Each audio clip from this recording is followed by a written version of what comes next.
କହିଛି ପରା ମୁଣ୍ଡ ଉଡୁନ ପାଦ ତଳେ ପଡି ଯାଇ ଯଦି ତୁ ଶରଣ ପଶିବୁ ଗୁହାରି କରିବୁ ଯେ ବିଲକୁ ଯୁଦ୍ଧରେ ପରାସ୍ତ କରି ପ୍ରତ୍ୟକ୍ଷ ପଦ୍ମଫୁଲ ତୋଳି ଆଣି ଦବ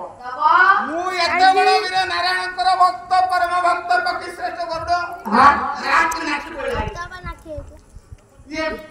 ମାଙ୍କଡ଼ ଯାଇକି ସେ ଫୁଲ କାଢିବ ଏବେ ତା ଦେହରେ ମହାବଳୀ ସିଏ ଯେ କହିବ ତା ଦେହରେ ଜୁମ୍ କରିବି ମୁଁ ଯାଏ ଗରୁଡ଼ ମନରେ ଏକ ଗର୍ବ ଅହଙ୍କାର ଭରି ରହିଛି ତଥାପି ନାରଦଙ୍କର କହିବା ଅନୁଯାୟୀ ବାହାରି ଗଲା ଅଞ୍ଜନାବନକୁ ଅଞ୍ଜନାବନ ଯୋଉ ହନୁମାନ ଶୋଇଛି ତାକୁ ଡାକିକି ନେଇକି ସେଠି ଯାଇକି ଆଣିକି ଗରୁଡ଼ ଆଜ୍ଞା ଚାଲିଛି ଅଞ୍ଜନାବନକୁ ନାରଦ କହିଛନ୍ତି ଅଞ୍ଜନାବନରେ ମାଙ୍କଡ଼ ଶୋଇଛି ମହାବଳୀର ସିଏ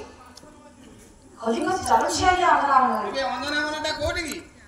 ଆଜ୍ଞା ସେ ଅଞ୍ଜନାବନଟା ମତେ ନାରଦ କହିଛନ୍ତି ଅଞ୍ଜନାବନରେ ହନୁ ମାଙ୍କଡ଼ ଶୋଇଛି ତାକୁ ଡାକି ନେବି ସିଏ ଫୁଲ ଆଣିବ ମୁଁ ଘର ତା ସାଙ୍ଗରେ ହଁ ତା ସାଙ୍ଗରେ ଯିବ ଆଜ୍ଞା ସେ ଅଞ୍ଜନାବନଟା କେମିତି ଦେଖାଯାଉଛି କେମିତି ଶୋଇଛି ସେତନିରିଆ ଚନ୍ଦନ ବନ ହେରା ବଳେ ସନସୀନା ସେତନିରିଆ ଚନ୍ଦନ ବନ ହେରା ବଳେ ସନସୀନା ହରି ମନ୍ଦଗତି ବହୁଥିଲାତି ହରି ମନ୍ଦଗତି ବହୁଥିଲାତି ଆଉ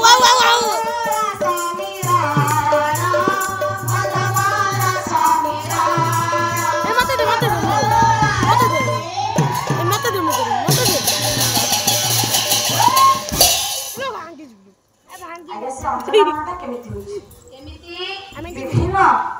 ପ୍ରକାର ଫୁଲ ଅଛି ସିଏ ଅରଣ୍ୟରେ ଶୋଭା ପାଉଛି ନିଜର ଶରୀରରେ ପ୍ରଦାନ ରହିଯାଉଛି ନିଜର ଝରଣା ରହିଯାଉଛି ଜଙ୍ଗଲରେ ବାସନା କରୁଛି ଆଜି ଅଞ୍ଜନାବନଟା ବାଉଁଶ ସିରିଥିଲା କାହିଁକି ତମକୁ ପାପି କରୁଛନ୍ତି ତାଙ୍କୁ ଶରୀରରେ ଭିଡିଓ କରୁଛନ୍ତି ଭିଡିଓ ହଉଛି ଲକ୍ଷ୍ୟ କରି ଆମର ଭୋଜନ ମଣ୍ଡଳୀ ମାଙ୍କଡ଼ ଜାଣିବାକୁ ପାଇଲା ମୋ ପାଖକୁ ଗରୁଡ଼ ଆସୁଛି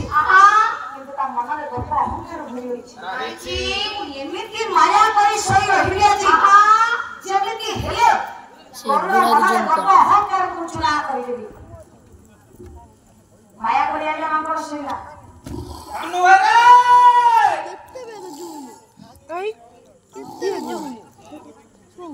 ଦେବର୍ଷି କହିଲେ ଅଞ୍ଜନାବନରେ ମାଙ୍କଡ଼ ଶୋଇଛି ସେ ଡାକି ନେବୁ ହଁ ଆଉ ହେଇପାରୁ ନାହିଁ ମୁଁ ଜାଣିନି ଚାଲିଛି ଆଜ୍ଞା ଗରୁଡ଼ କେତେ ବଡ଼